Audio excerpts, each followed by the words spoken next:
The day I found out she was cheating on me, New York smelled like rain and burnt espresso. It was a Thursday, early winter, the kind that wraps the city in gray silk and silence. Outside my apartment window, cabs hissed along slick asphalt, and someone on the corner shouted for a dog that didn't answer. Inside, the air felt too still. Even the refrigerator hummed softly, as if afraid to disturb what was left of my life. Her name was Elena Monroe. We'd been together for almost 3 years of slow mornings, shared playlists, and the illusion of safety. She worked in PR, the kind of woman who carried confidence like perfume, light, sweet, intoxicating. When she smiled, you believed her. When she lied, you wanted to dot it began with a text message. An unknown number. No greeting, no warning. Just a photo, 2 glasses of wine, one hand her hand holding the stem, and another hand resting over it. A man's, the caption said, "She says you're just roommates." At first I didn't move. Didn't breathe. Didn't even feel anger. It was like standing in an empty subway tunnel after the trains passed nothing but the echo of what used to be movement. She was still at work when I saw it. And by the time I'd read it a 10th time, I already knew what I would not do. I would not yell. I would not storm out. I would not give her the privilege of watching me break. New York doesn't pause for heartbreak. It keeps spinning, and you either spin with it or fall off. So I put on my coat, stepped into the rain, and walked. Every corner reminded me of her. The florist on 9th Avenue where she once bought sunflowers. The diner on 14th where she'd order pancakes for dinner. The bookstore that still had her favorite author's quote taped in the window, "Love is the slowest form of suicide." That line used to sound romantic. Now it sounded like prophecy. By the time I got home, the city lights were blurring through the wet window glass like tears I hadn't cried yet. I sat in the dark for hours, thinking about all the ways I could make her feel what I felt.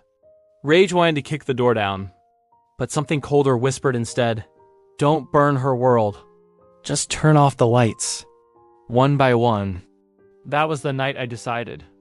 I would let her life collapse from the inside so quietly that she wouldn't know my hands were the ones pulling the strings. Elena had always been. Meticulous color-coded calendars. Alarms for everything, reminders for reminders. Control made her feel safe. So I started by taking that away, not all at once. Never all at once. Wreckage is easy. Confusion is art. I began with small things. A delivery she was expecting rescheduled. A message she sent never received. Her favorite coat missing one button. Nothing dramatic, nothing to trigger suspicion. Just a slow bleed of certainty. When she asked if I'd seen her charger, I said no. When she said she was sure she'd saved a file, I told her maybe she'd imagined it. Gaslight by erosion, not fire. She started apologizing for things she hadn't done. "I don't know what's wrong with me lately," she'd whisper, rubbing her temples. I'd pull her into my chest and say, "You're just tired. You work too much." And she'd nod, relieved that I still sounded like love. I became her calm, the calm that hid the blade. Meanwhile, I learned everything about her new man.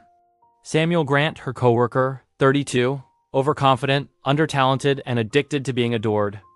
He was the type of man who called women sweetheart in emails.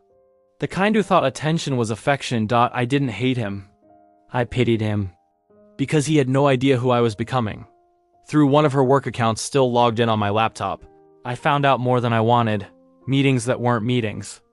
Inside jokes disguised as business. Calendar invites titled Strategy Sync. They had built an affair inside professionalism like a spider web between fluorescent lights. Invisible until you stepped right into it, but still, I didn't confront her. I wanted time to study how she moved, how she lied, how her guilt sat in her throat when she said, "I love you." It was almost beautiful, the choreography of betrayal. Then came the day she forgot her phone on the kitchen counter. While she showered, I read her texts. Every word felt like a punch wrapped in silk. "Can't wait to see you tonight. He's out late again. You make me feel alive." I put the phone back exactly where she left it. By the time she came out, towel in hand, humming, I was slicing fruit for breakfast. I smiled. She kissed my cheek. And I thought, you have no idea you're already drowning. When you decide to destroy someone quietly, you learn to love patience. It's like conducting an orchestra made of strings you can't let anyone else hear. I started mapping out her world like a blueprint. Friends, coworkers, routines, passwords, triggers, the little things she trusted. The people who made her feel grounded. She loved her image. Not vanity, exactly more like dependency. Her life was curated, tidy, performative. A perfect online gallery where nothing bad ever happened. So I began trimming her reflection. I made anonymous posts on community boards about a dishonest PR consultant who overpromises and vanishes. Vague, harmless gossip. Just enough to stir doubt in the places she never looked. Then, through a friend at her firm, I learned she was up for a promotion. A big one. So I planted a seed. I used an old alias from college and sent her boss an email, polite, professional, phrased just right. Hi, this may be nothing, but I thought you should know there's chatter online about a potential conflict of interest involving one of your employees. Probably a misunderstanding, but figured you'd want to be aware. No names. No accusations. Just smoke enough for them to start looking for fire, and they did. Meetings shifted. She came home quieter. Said she was feeling weird energy at work. Asked if I thought people could sense when something was off. I said maybe they could. Then I kissed her forehead like a man who believed she deserved peace. But the thing about revenge is that it feeds on intimacy. The closer you are, the easier it is to twist the knife without leaving fingerprints. I held her when she cried about not understanding what was happening. She told me she felt ungrounded. I told her I'd always be here. She smiled, tired, trusting. Broken in slow motion.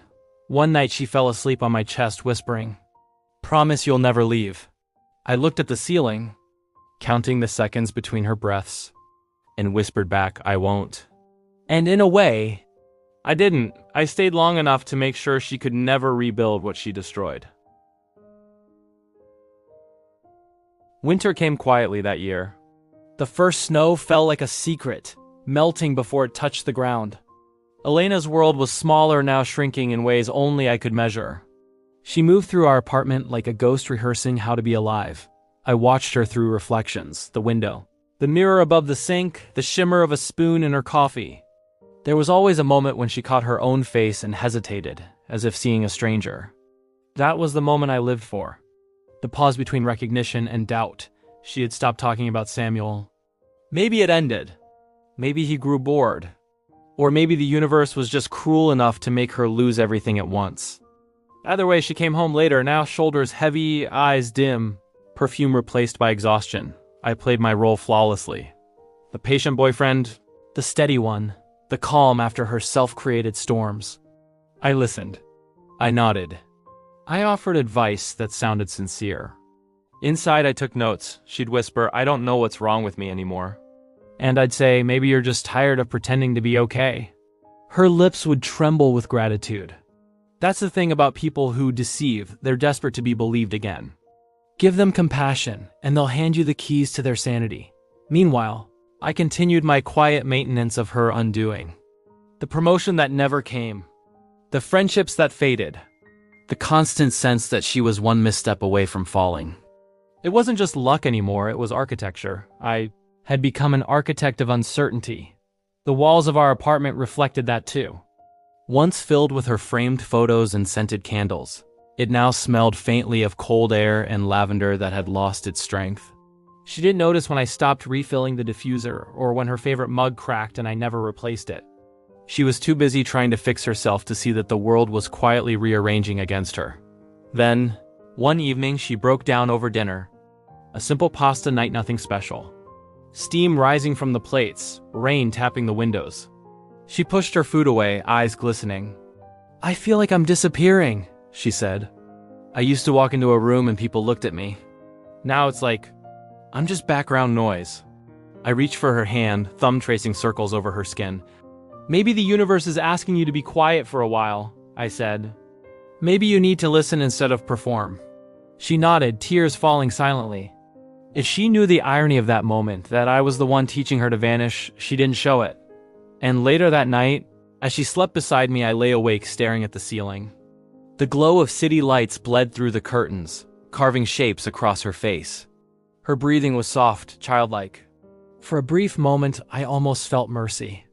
But mercy is what got me here in the first place. So I turned over and let the hum of New York drown out the sound of her pea stop by spring. Elena was a different person. Her confidence, once her armor had rusted into self-doubt, she second-guessed every choice, what to wear, what to say, who to trust. Even her laughter sounded rehearsed now, brittle and uncertain. She lost the promotion permanently when a client pulled out of a deal she'd been managing. What she didn't know was that I'd orchestrated that too quietly, anonymously, through a mutual contact who owed me a favor. A subtle push, a small delay in a contract, a rumor about unreliable follow-through. It didn't take much. When people start doubting someone, they collect evidence like crows collect shiny things. They find what they want to see. Elena's boss told her to take a few days off. She came home early that day, still in her heels, mascara smudged under her eyes. She looked around our apartment like it belonged to someone else. "Do you ever feel like the world's punishing you?" she asked. I looked up from my laptop. "Only when I deserve it," I said. She sat beside me on the couch, pulled her knees to her chest and whispered, "I don't even know what I did wrong." Her voice cracked, and I almost reached for her. Almost. But then I remembered the photos, the hands, the lies, the way she'd made me feel disposable. And I thought, this is what consequence sounds like. A few weeks later, she stopped seeing friends entirely. They'd grown tired of her excuses, her unpredictability. One of them texted me privately. "She's changed. It's like she's living in a fog." I typed back, "She just needs time," and hit send with a calm I didn't deserve. I started going out more late nights. Long walks, hours at coffee shops where no one knew my name. Not to meet anyone. Just to feel the city without her shadow. To remember what quiet used to mean before it became a weapon. Sometimes, I'd pass the building where she worked and watch her through the glass. She'd sit there, head down, unaware that I was watching her drown in air. There's a cruel poetry in seeing someone fight for balance on the rope you've been quietly untying one night. She confronted me. Not about cheating, she never dared to admit that truth out loud, but about the distance. "You don't look at me the same anymore," she said. I pretended confusion. "What do you mean?" She shook her head. "I don't know. I just feel like you've already left. Like you're watching me from somewhere I can't reach." I wanted to tell her she was right. Instead, I said softly, "Maybe we're both just tired." She nodded, tears welling. And, for the first time I saw it, the complete absence of fight in her.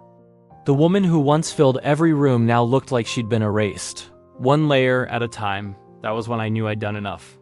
The architecture was complete. Every piece of her world had been tilted. Quietly. Just enough to crumble under its own weight. Elena moved out on a Sunday morning.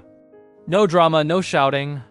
Just 2 suitcases, a folded jacket, and silence so deep it felt sacred.